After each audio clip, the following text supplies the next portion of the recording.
அஸ்மத்குருசமாரம்பாம் யதிசேகரமத்யமாம் லக்ஷ்மீவல்லபபர்யந்தாம் வந்தே குருபரம்பராம். ஆழ்வார்கள் வாழி அருளிச் செயல் வாழி தாழ்வாதுமில் குறவர்தாம் வாழி ஏழ்வாறுமுய்ய அவர்களுரைத்தவைகள் தாம் வாழி செய்யமறை தன்னுடனே சேர்ந்து. தொண்டரடிப்புடியாழ்வார் திருமாலை என்கிற திவ்ய பிரபந்தத்திலே எம்பெருமானுடைய திருநாமங்களுடைய பெருமையெல்லாம் அருளிச் செய்தார். முதலிலே ஒரு 14 பாசுரங்களாலே, அதற்கு பிறகு 10 பாசுரங்களாலே எம்பெருமான் பண்ணியிருக்கிற உபகாரங்கள் எல்லாம் தெரிவித்தவர். மேலே 24வது பாசுரம் தொடங்கி, அதாவது 25வது பாசுரம் தொடங்கி 34வது பாசுரம் ஈராக 10 பாசுரங்களிலே அந்த எம்பெருமானுடைய அருளை பெறுவதற்கு எந்தவிதமான தகுதியும் தம்மிடத்திலே இல்லை என்று தம்முடைய நைச்சியானுசந்தானம், அதாவது தம்மை தாழ்வாக கூறிக்கொள்ளுதல் என்கிறது ஆழ்வார்கள் அனைவருமே அப்படி அருளி செய்திருக்கிறார்கள். நம்மாழ்வாரும் கூட நோற்ற நோன்பிலேன் நுண் அறிவிலேன் என்று தம்மை சொல்லிக் கொண்டார். ஆண்டாளும் கறவைகள் பின் சென்று காணம் சேர்ந்துண்போம் அறிவொன்றுமில்லாத ஆய்க்குலம் என்றெல்லாம் சொல்லிக் கொண்டாள். அதுபோல தொண்டடிப்புடியாழ்வாரும் என்னிடத்திலே எந்த நன்மைகளும் இல்லை என்று ஒரு 5 பாசுரங்கள் முதலிலே என்னிடத்திலே நன்மைகள் இல்லை என்று தெரிவிக்கிறார். அதாவது 25வது பாசுரத்திலே தம்மிடத்திலே அந்த திரைவர்ணிகர்களுக்கு உரிய கர்மஞான பக்திகள் இல்லை என்று தெரிவித்தார். சாமான்யமாக இருக்கக்கூடிய மனம் மொழி மெய்கள் அதனாலே துதிக்கலாமே, அதுவும் தம்மிடத்திலே இல்லை என்று 26வது பாசுரத்திலே தெரிவித்தார். அதற்கு மேலே 27வது பாசுரத்திலே என்ன தெரிவித்தார்? சாமான்யமாக இருக்கக்கூடிய அந்த அதாவது பிராணிகள் அணில் செய்த கைங்கரியத்தை கூட நான் செய்யவில்லை என்று அப்படி தெரிவித்தார். அதற்கு பிறகு 28வது பாசுரத்திலே என்ன தெரிவிக்கிறார் என்றால், அந்த அணில் தரங்க நீர் அடைக்கலுத்த சலமிலா அணிலும் போலேன் என்று சொன்னவர் அதையும் காட்டிலும் இன்னும் தமக்கு தகுதி குறைவு என்பதை தெரிவித்துக் கொள்ள என்ன தெரிவிக்கிறார் என்னால், நான் ஒருவரையும் கூட நான் மதித்து பேசியதில்லையே என்று, தான் யாரிடத்திலேயும் நல்ல வார்த்தைகள் சொன்னதில்லை என்று இப்படி சில தம்முடைய குறைகளை சொல்லிக் கொள்ளுகிறார். ஒளியுளாரானைக்காகி செம்புலால் உண்டு வாழம் முதலை மேல் சீறி வந்தார் அம்பரமாயதுண்டே நாய்களோம் திருமயோரா எம்பிரார் காட்செய்யாதே என் செய்வான் தோன்னினேனே. எம்பெருமான் எப்படிப்பட்டவன் என்றால், அவன் ஒரு சின்ன ஜந்து, அதாவது ஒரு உலகத்திலே இருக்கக்கூடிய ஏதோ ஒரு உலகத்திலே இருக்கக்கூடிய ஒரு விலங்கு, அதாவது கஜேந்திரன் என்கிற ஆணை. அந்த ஆணைக்கு அருள் செய்வதற்காக அவன் அரைகுலைய தலைகுலைய ஓடி வந்தான் என்று சொல்லுகிறார்கள். அடியவர்களிடத்திலே அவனுக்கு எவ்வளவு அந்த பிரீத்தி இருந்தால் இப்படிப்பட்ட காரியத்தை அவன் செய்வான். எங்கிருந்து வந்தான் என்றால், கஜேந்திர ஆழ்வான், அவனுடைய சரித்திரம் தெரிந்திருக்கும் எல்லாருக்கும்.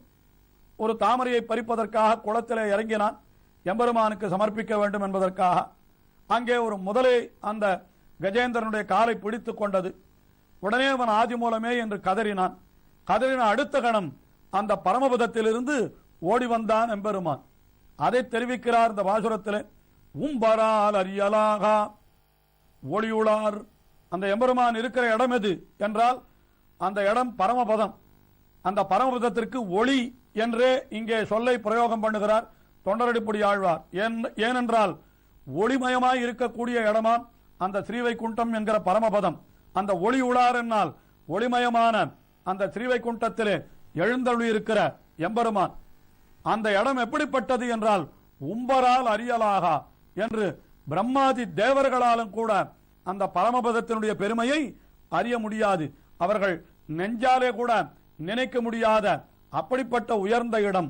அப்படிப்பட்ட இடத்திலே இருக்கக்கூடிய எம்பெருமான் அவன் ஓடி வந்தான். எங்கே என்னால், இந்த பூமண்டலத்திற்கு.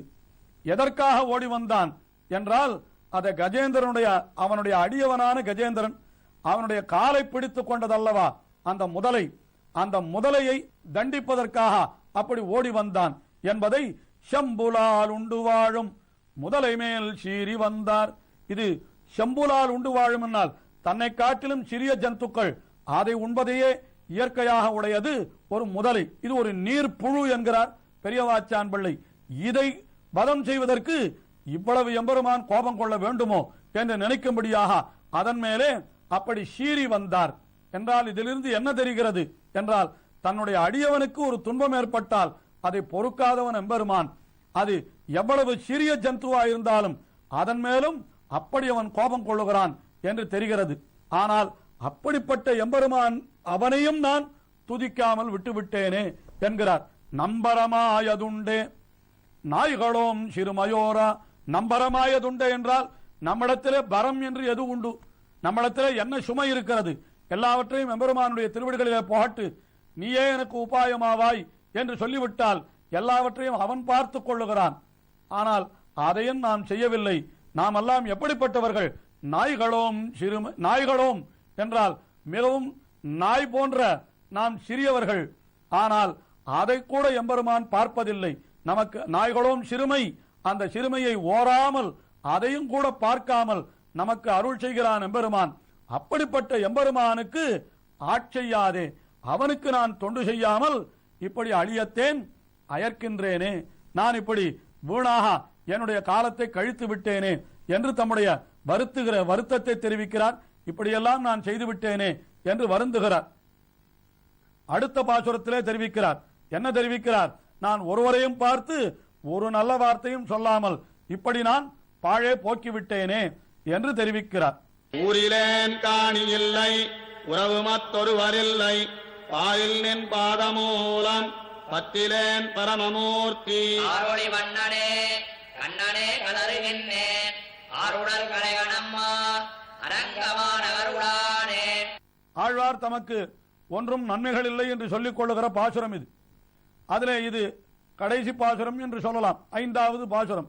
இதில் என்ன தெரிவிக்கிறார் என்னால், ஊரிலேன் என்று முதலிலே தெரிவித்தார். நான் ஊரிலேன் என்று சொன்னால் எனக்கு ஊரே கிடையாது என்று பொருள். ஊரே இல்லாமல் ஒருத்தரும் இருக்க முடியாதே என்றால் வாஸ்தவம்தான். ஆனால் சொல்லிக் கொள்ளும்படியான ஊர் இல்லை. அதாவது ஊர் என்னால் எது ஊர்? எம்பெருமான் எழுந்தருளி இருக்கிற ஊர், அதுதான் ஊர். கோயில் இல்லா ஊரில் குடியிருக்க வேண்டாம் என்று சொன்னார்கள் அல்லவா?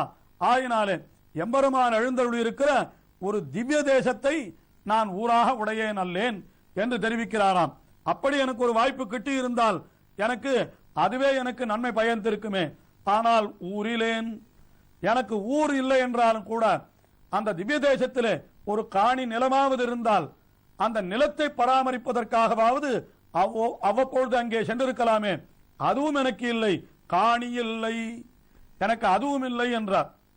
சரி, காணி நிலம் வேண்டாம், அந்த ஊரிலே ஏதாவது சம்பந்தம் கொண்டிருந்தால், கொள்வினை கொடுப்பினை காரணமாக ஏதாவது ஒரு தொடர்பு இருந்தால், உறவினர்கள் இருந்தால் அவர்களை பார்ப்பதற்காகவாவது அந்த திவ்ய தேசங்களுக்கு செல்ல நேருமே என்றால் உறவு மற்றொருவரில்லை, எனக்கு உறவினர்களும் யாருமே கிடையாது.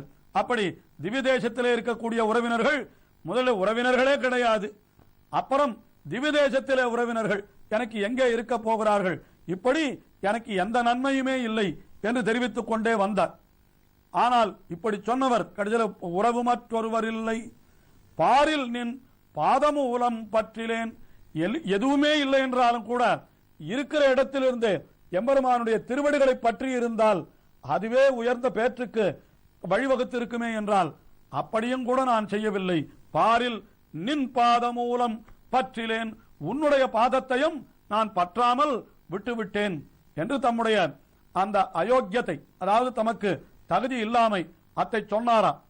உடனே எம்பெருமான் இப்படி எதுவுமே இல்லை என்று சொன்னால் உமக்கு நான் எப்படி அனுகிரகம் செய்வது? எதுவுமே இல்லாதார்க்கு நான் ஒன்றும் செய்ய முடியாது, ஆகினாலே நீர் வேறு யாராவது பார்த்துக் கொள்ளும் என்று எம்பெருமான் சொன்னான் போலும். உடனே ஆழ்வார் தெரிவிக்கிறார், ஆர் உளர் களைகணம்மா. அப்பா, உன்னை தவிர எனக்கு என்னுடைய துன்பங்களை களைபவர் வேறு யார் உளர்? எனக்கு எந்த தகுதியும் இல்லை என்றாலும் கூட என்னை அனுகிரகிக்க வேண்டியவன் நீ ஒருவனே தவிர, உன்னை தவிர எனக்கு வேறு யாரும் கிடையாது என்று ஆர் உளர் களைகண் என்று சொன்னாராம். அப்படி ஒன்றுமே இல்லாத உம்மை நான் அனுகிரகிக்க வேண்டும் என்பது என்ன கட்டாயம் என்று எம்பெருமான் கேட்கிறான். உடனே தெரிவிக்கிறார், அம்மா. அம்மா என்னால் எனக்கு சுவாமி, எனக்கு தலைவன், எனக்கு தாயாய் இருக்கிறவன் என்று எப்படி வேண்டுமானாலும் சொல்லலாம். பெற்ற பாவிக்கு கைவிடப் போமோ என்று உன்னுடைய பிள்ளையாக நான் இருக்கிற பொழுதோ, உன்னுடைய அடியவனாக நான் இருக்கிற பொழுதோ என்னை நீ கைவிட முடியுமோ? உன்னை ரட்சித்தே தீர வேண்டும், உனக்கும் வேறு வழி இல்லை என்று அப்படி சொன்னாராம். உடனே எம்பெருமான் கேட்கிறான், நீ எப்படி தெரிந்து கொண்டீர் இதை? நான் உம்மை கைவிட முடியாது என்பதை நீர் எப்படி தெரிந்து கொண்டீர் என்று கேட்க உடனே தெரிவிக்கிறார் ஆழ்வார், அரங்கமா நகருளானே, இப்படி கைமுதல் ஒன்றுமில்லாதாரையும் ரட்சிப்பதற்காகவன்றோ நீ திருவரங்கம் பெரிய கோவிலிலே வந்து பள்ளி கொண்டிருப்பது? அப்படி இல்லை என்றால் பரமபதத்திலேயே நீ இருந்திருக்கலாமே, எதற்காக அந்த பரமபதத்தை விட்டு இங்கே இந்த திருவரங்கம் பெரிய கோவிலிலே வந்து இப்படி சயனித்திருக்கிறாய்? என்னால் யாராவது இப்படிப்பட்டவர்கள் கிடைப்பார்களா?